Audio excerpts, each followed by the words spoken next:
originally from Weirton, West Virginia, near Pittsburgh. So you might hear a Pittsburgh accent in me. I'm a diehard Steelers fan, so I'm pretty happy with it. But undergraduate, West Virginia University, Ohio State Masters, Georgia Tech, PhD. And then I started at San Diego National Labs in Livermore, California in 1987. And my aspect of nuclear was thermonuclear bombs. I was part of the design team to, in particular, dealt with the W-89, which was the design, the thermonuclear bomb that went into the SHRAM-2 at the time, which was the B-2 stealth bomber, nuclear bomb. And in 1990, when we weren't allowed to do underground thermonuclear tests, we moved from the notion of experiments to simulations. So maybe I can, if I get it into the mode, I can see if that. It's probably a Macintosh at this before. There we go. That should. It's thinking. Okay. So the idea there was, how do we solve this complex problem of a nuclear event going off and having a 10 to the 9th reliability, a 10 to the 9th reliability. That's the greatest reliability I know of anything that we've ever designed. So that was a thermonuclear weapon, but you're not allowed to do an experiment. Okay? So that's when we started from what we call multi-scale modeling, from electrons to atoms, all the way up to then do simulating the large-scale structures. So that's what we did starting in 1990, and it's still done today. And that framework of thinking and modeling, I was part of the original team to develop that. So we're still not up, huh? So anyway, I'll just keep talking. But so I was going to show some examples of that. We're using that for there we go. Nuclear materials as well as radiated materials. And the notion of the word ICME, Integrated Computational Materials Engineering, didn't come into to pass about 2004, I believe it was, from John Allison at Ford. But the idea was this multi-scale modeling that went in. And then moved the idea to cars and design of complex systems like vehicles. There were over several hundred pieces of that. Now the reliability of a car is 10 to the 1st, not 10 to the 9th. But here, in the future, dealing with Framatome, BWXT in my neighborhood, I didn't realize this is almost my Lynchburg neighborhood right here, except for over here. So, so now we're dealing like with this 80-year design. So the reliability is still not as high as 10 to 9, but it's still high from these guys' perspective. So trying to have a predictive capability for this. So in terms of nuclear materials, so and I have examples here I'll show through, not only bombs, but waste with Yucca Mountain and the simulations related to predicting where storage would be. I was also part of the state of Mississippi's Nuclear Commission for 10 years, where we tried to promote one-stop shopping. The 5 largest and best salt domes in the United States are in Mississippi.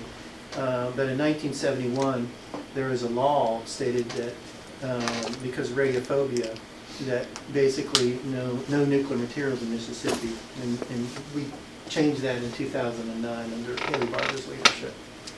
So anyway, so in coming to Liberty then in January, after 15 years at Mississippi State University, trying to put forward this idea of nuclear, and it was moving forward with a nuclear engineering program and thinking about that. But in my engineering board meeting, which was 2 Fridays ago, Joe Miller from BWXT and Alan Thomas from Framatome discouraged a nuclear program. Did you guys know that? No. But they discouraged it. I'll share the right. Regardless of their discouragement, in our graduate program, our research, we will continue doing what I'm about to share. So the issue is here, like in a car, I don't know if you know this, but the number 1 cause of death between 3 and 34 years old is a car crash still today. Actually, number 1 cause of death.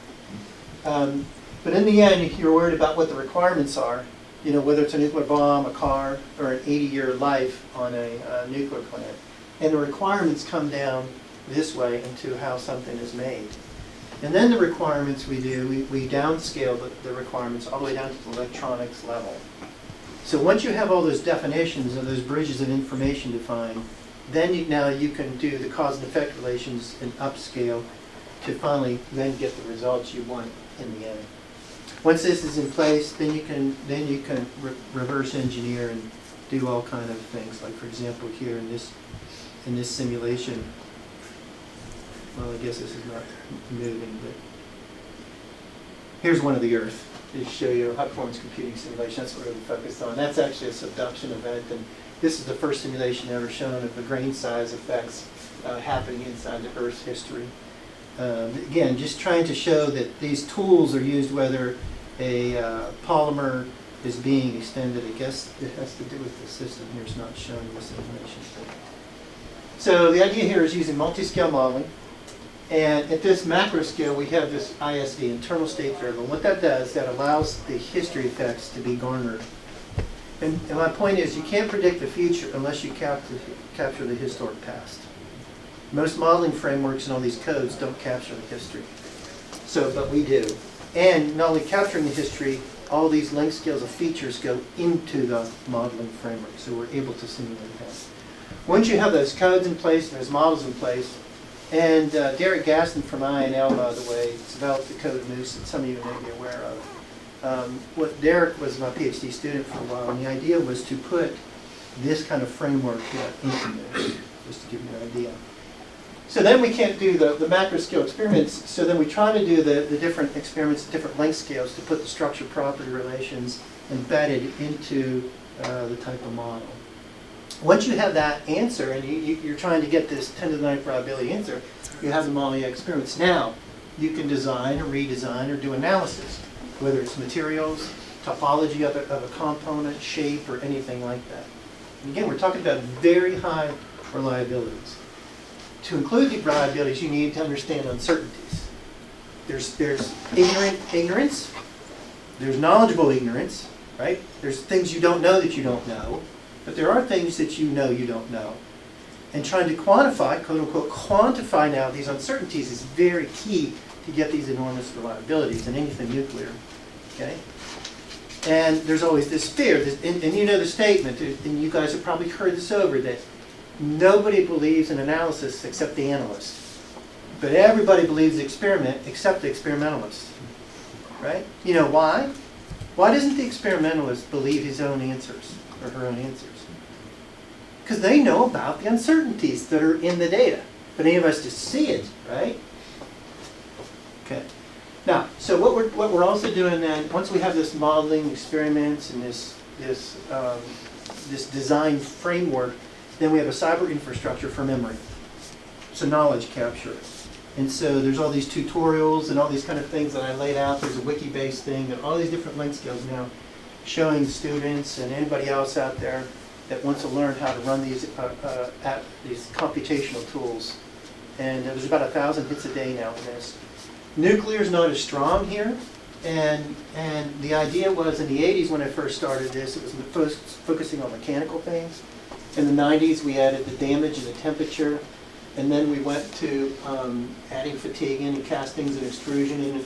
And then early on, we added, in the 2000s, we added chemistry. So chemistry, thermomechanical. 2 years ago, I had a person add electroplasticity to it. I have a current PhD doing magneto. The very next thing in my first PhD student here will be adding the nuclear to this. And the issue of nuclear is, again, starting with the idea of history dependence. This is the B-83 laydown bomb. In 1985, the first fundamental calculation of a bomb was on this one. It was on the front cover of Science magazine.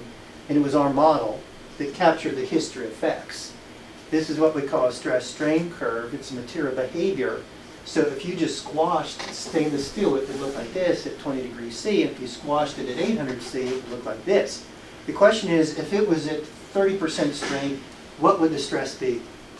And all the handbooks would say, oh, come to here, and it would be at 800. Now, the reason they would be wrong in this particular case is because the first part of the history was 800 C. It was quenched, and then the new temperature was here, and you would have been 25% wrong. Now, folks, we have to have a 10 to the 9th reliability. That's 99.999. That's a bunch of nines, right? So you got to capture the history. You got to know the history to predict the future. All the cars you drove in today, not a single one included the history effects. When those cars are designed, those vans, trucks, and cars are designed, there's no history. They treated one day old car like a 10-year-old car in their design. Even today. That's probably why we have the number one cause of death is the vehicle you drove in. All right. So the idea here is that all these different lengths, all these different things inside, there's distributions of them, and they get put into this behavior of this stress strain. So you can let me just move on to nuclear. So in a particular project I have laid out, working with Hussein Zabib at Washington State, is here's the different length scales of what we're trying to do with nuclear materials. And we know that two things really mainly happen to this stress strain behavior, the material behavior. What happens when the dosage happens? It hardens it, the radiation hardening. So that changes two internal state variables in our equations, but also makes this elongation of failure move this way. And so what happens, it makes this failure happen sooner. And that's related to how things nucleate in the damage, how a void nucleates, and how the helium then pushes that nucleation and grows. So the framework of this thermomechanical chemical thing where we had a corrosion already, where we have mechanical damage, it's already laid out to address this problem. So we have in that website, we have user-friendly routines so you can pull in your stress strain data and you can do the calibration. And each one of these parameters in the internal state variable means something physical from something below. And so the curves are the model, and the little dots are the experiments. And these are at different temperatures. So you try to go the temperature excursion from 19C to 400C. So whatever the performance environment is of the materials over, say, the 80-year lifespan, you try to capture it here up front. So then you have it. Okay. So then the issue of this radiation hardening and the damage, the lower length scale issues are locally that you have these interstitials and dislocation loops that go around them that help nucleate a void. And then it only nucleates the void. Helium comes there with the radioactivity, and it starts internal pressure growing it in a bad way. So we've run these dislocation calculations of a void and a dislocation running through here, and that provides information for the macro scale. We've quantified the different dosage amounts. So the change in defect density changes as a function of strain, and that comes back and affects the stress strain curve, and this is what happens over time. Okay? Now let's imagine this 80-year plant. Okay? It's going to have mechanical creep over 80 years. So gravity is going to lean this down.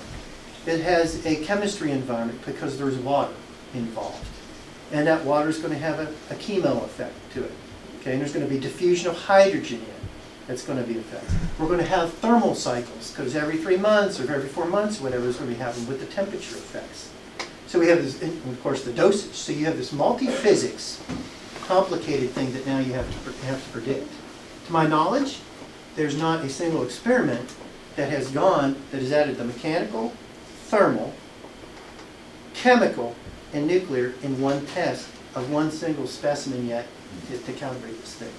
But I say, that's okay. We've been doing this thing since 1990 from nuclear weapons, and we already have a high reliability in the modeling framework. So we can just get these little pieces here and there and then do the whole simulation. All right, so where do I see us going then? So it's not only processing structural properties and performance, but it's what's the chemistry going in, and how do we recycle materials to come back. So in other words, we may have extremely complicated materials for mundane uses that we can now come back in this framework. And the multi-physics aspects come in whether we want to make something or in its performance life. Now, what we're trying to do at Liberty is not only this sequence and set up the experimental capability and the computational capability this way, but now imagine the cyber infrastructure that the database is garnering from all these experiments. And then we have robots who are taking pieces out. So let's imagine one component comes in, you process it. We use, say, this GE RCAM machine we just bought, all right, and we make a specimen from it, and we have a robot putting the material in, a different robot grabbing it out. Part of it brings it to go get cut, and it has materials microstructure characterization. The other part brings it to the environment where we're putting these different loads in, and the database is going. We add a cyber infrastructure with it, and now we can run this remotely. Okay. Well, if we do this remotely and we test this and come up with the right thing here, well, now we can put that on the moon. So now we're now meeting the moon to Mars mission, if you will. There's going to be a city put on there, at least probably by 2025. Okay. So, plus with nuclear, of course, trying to remove the human out of it, to trying to do these kind of things, then we can facilitate greater data. So the idea here is we have a history and all these metal alloys, processing methods, structural components. Right now, we're including this robust design optimization with uncertainty with different materials processing. Had never done it with nuclear. So the idea is associated with nuclear, including all these things, with data science and cybersecurity. So this is where we're going. And if we do get the formal nuclear program, even against Framatome and BWXT's discouragement, we will go down this road. So with that, I'm done. I can take any questions. Questions, thoughts, comments?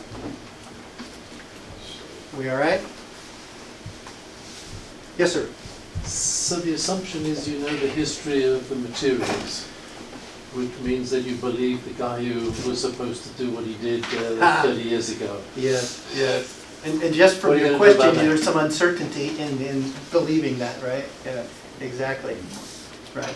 So, and you know, it's a funny thing. So in the Prowler, the main material of the Prowler, the Navy, the EA-6B jet, is 70-75 aluminum.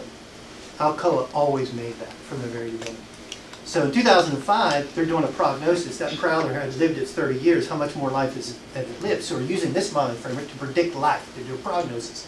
I go with the Vice President of Research in the Alcoa database. Alcoa, you know how much information was found in the history?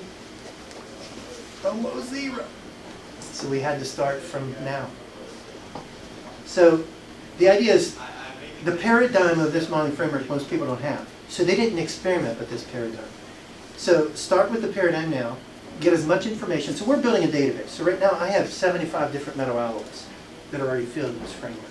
So it's continue building that. And then what historical data, legacy data, can we bring in to then, help make those decisions?